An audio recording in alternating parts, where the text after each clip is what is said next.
Donnie and Dolly, the team is supported by ableauctions.ca. Closing your business? We can help.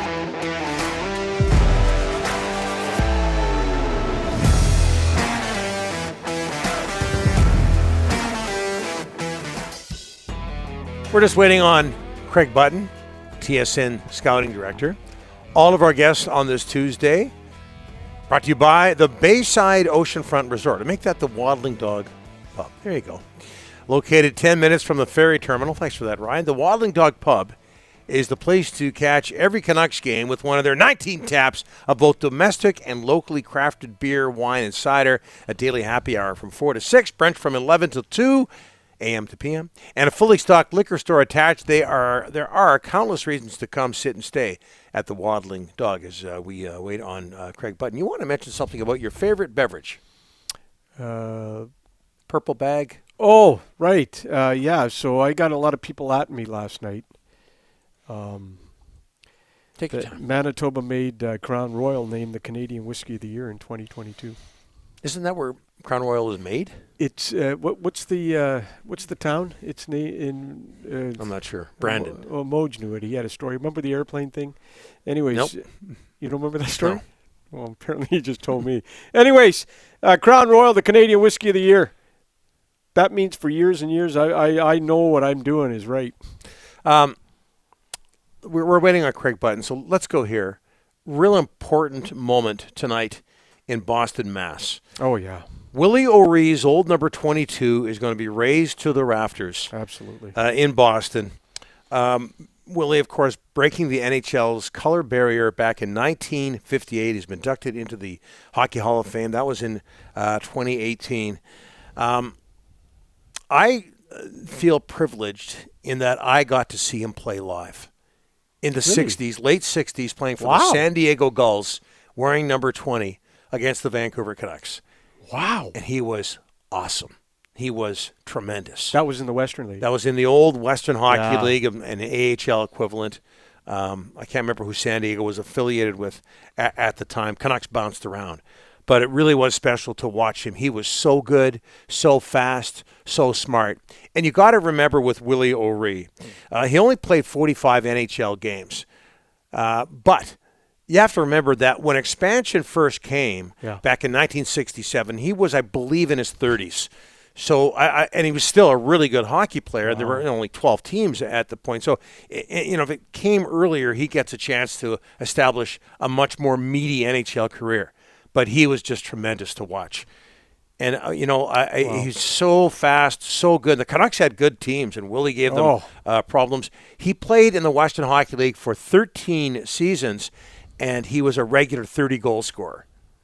So he was just awesome. If the NHL had more teams like it does now, Willie's got himself, like I say, a real – hey, look, his career is significant, no doubt about it, at the political level. But on the ice – He would have owned it. I feel privileged. They had beautiful blue and orange uniforms. Again, wore number 20. It was just great to watch him. You guys had him on the station that was blown to smithereens. We got Craig. Oh, we got Craig. Okay, let's go to Craig. Craig Button, TSN Scouting Director, joining us now. How are you, sir? I'm good. Just listening to you talk about Willie OReilly. I mean, I didn't have the opportunity to watch him play, but I mean, you talk about the record of success on the ice and how exciting he was. That's exciting to hear that. Yeah. What do you think he means to the NHL, Craig? And here's my take. Not only is he important from a political, social point of view, all of that, but the other thing is even in his 80s, he is a wonderful spokesman. He is so well-spoken, so great to talk to. What does he mean to the NHL? Well, if you want to talk about inclusion and diversity, you need to have people that can not only represent that, not only have input on it, but speak to it, as you point out, and speak to their own experiences and speak to their the importance of it. And that is where you end up in a better place because of that inclusivity. And when you have somebody that speaks so eloquently, that speaks so passionately, that has the history that Willie OReilly has, I mean, that is, it's incredibly important. And I think that's an understatement to say it's incredibly important for the NHL, because I don't think the NHL, it's not just solely about the NHL, it's about hockey. And it's about the path for young kids, regardless of what their background is, what their race is, what their ethnicity is, what their gender is, that they have an opportunity to go and have their own dreams. Whatever those dreams are, they're in the minds and in the hearts of kids. So let them grow and let them have those dreams, and we'll see where they eventually turn out. But if you don't start with dreams, you're not getting anywhere. Yeah, he's so humble, too. A great Canadian and a great representative for the National Hockey League. Yeah. Okay, Craig, let's take a turn here. NHL plans to stop testing asymptomatic players and staff members following the All-Star break. Does that move make a lot of sense? I guess I got to put on my white doctor's coat or urologist coat. I'm putting you on the spot. I apologize. Yeah, no, you're not. It's just like, so I can sit here and say it makes a lot of sense. What I've always said about the NHL from the time the pandemic began in March 2020 is that I think that they have exemplified at every turn that they are going to listen to the health experts. They're going to listen to people that can give them advice and guidance that will minimize the risk to the greatest extent possible. You're not going to eliminate the risk, but you want to eliminate, and you don't want to put other people into peril. And that starts, with your players. You don't want to put stress on the healthcare system. I think they have demonstrated that fully and completely. So I trust where the NHL is at with respect to making this decision. And, I leave it to people that have a lot more experience and a lot more, science behind that experience than me. But I do trust where the NHL is headed here, because I think they've earned that trust right from day one of the pandemic. Craig, the trading deadline is not too far away. This is a hot Canadian market, so you know what's coming.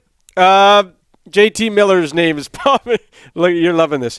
Anyways, JT Miller's name is popping up, Craig. My question to you is, if you even contemplate trading this guy, are you not saying it's a rebuild? We're trading our best forward. Other veterans get pissed off. Bo Horvat, why would I sign here next year if JT Miller's gone for prospects and picks? When you got a player like JT Miller and teams are calling, you've been a GM before, a successful one, what would you do? Well, what I would say is you better come with an offer that makes me say yes, because it's no. And you know what? It's funny. We're in that period of time. I'm starting to read. Well, the ask is going to be a first-round draft pick, a prospect, and maybe another draft pick. Give me a break. What do? Just pull out a card from their pocket and go, "This is the play card." Every player is different. I can only tell you this. There's only one way I'm trading JT Miller. That's me. And the only way I'm trading JT Miller is if I can get a decided advantage in a trade. A decided advantage where I'm setting my team up for today and tomorrow. That's the only way I'm trading JT Miller. Not happening. People, when I was in Calgary, it used to be funny. Rumor would start. Usually started by Glenn Sather. They're interested in by Jerome. Yeah, Glenn was shrewd. Glenn knew how to apply pressure, and he was good. I say that in a very, very admirable way. And people, all of a sudden, your phone rings. I said, "Okay, start. Tell me what you're ready to offer." No. And then all of a sudden, I get this. "Well, geez, you're certainly asking for a lot." I said, "It's Joe McGinley. If you're not serious about acquiring him, don't phone me." Yeah, nice. Nice. Craig, the other one for you is Bruce Boudreau this morning was quite critical of Hoglander's playing his own end. Are you of the feeling that a coach should do that privately? Are you okay with him do it publicly in the media? Yeah, my own personal preference, Rick, is to do it privately. Mm-hmm. Right? I just don't see. I know everybody's got their own personal style, and I think Bruce is really good. I think Bruce has a really strong affinity for his players, and but I still don't think that even in frustration or anger that's in the best interest. Was never my preferred way. Deal with it privately, and this calling out of players, I don't think it's right. Nobody. What happens if a player called out a coach? Well, you know what? Bottom line, exactly. Can you imagine? Can you see who we had out there in the last minute, right? Like, I mean, there's going to be mistakes. Work with players, right? And at the same time, help them be better, help them understand where it's at. And there's going to be moments of frustration. But as a leader and as a coach, you have to keep that frustration under wraps, and you have to continue. You can't just spout off. So it's not my preferred way, and it's not a way that I think ultimately. I just never see an upside to it ever. So I don't see why anybody wants to do it. Craig, Bo Horvat is in COVID protocol for tonight's game against Nashville. That means Elias Pettersson is moving back to center. But Bruce had moved him to the left side before that. Do you understand what he was thinking, what Bruce was thinking? Yeah, I do. I'd like to see Elias in the middle. And I'll tell you why. He's got more room to work with. He's got more space to operate with. When you're on the wing, and I know the game, flows and everything, but when you're on the wing, you got to wait for the puck. You got to wait for the puck. You don't pursue it as much. You got to wait for it. And it also makes it a little bit easier for opponents to track you. Oh, there he is. Like, you only have to worry about him in that area of the ice, right? Like, and then you can push him outside the dots. You can keep him outside the dots and on the outside. When a player is gifted and as creative as Elias Pettersson, I want to give him more ice. I want to give him more space to make opponents think, where is that guy? Where is he? Where is somebody going to be? And I'll give you the example. It's like, do you tell Patrick Mahomes to just sit back in the pocket and throw the ball? No, you have a plan, but then you let him you let him free up. If you just took Patrick Mahomes and said you're a pocket quarterback, you're not going to get the best of Patrick Mahomes. I feel with Elias Pettersson, give him the space, give him the ice, and that I think not only helps Elias, I think it keeps opponents guessing. I think you're younger than me, but I'm not buying the fact that you're saying you never saw Willie OReilly play live. Come on. I'm not buying it. Okay. I honestly didn't, Donnie, and I don't think you saw him play live either. I think that your mother told you, and you just remembered because you're not that old. Yeah. Thank you for that. See, respect. Thanks, Craig. Appreciate it. Have a good day, you guys. You bet.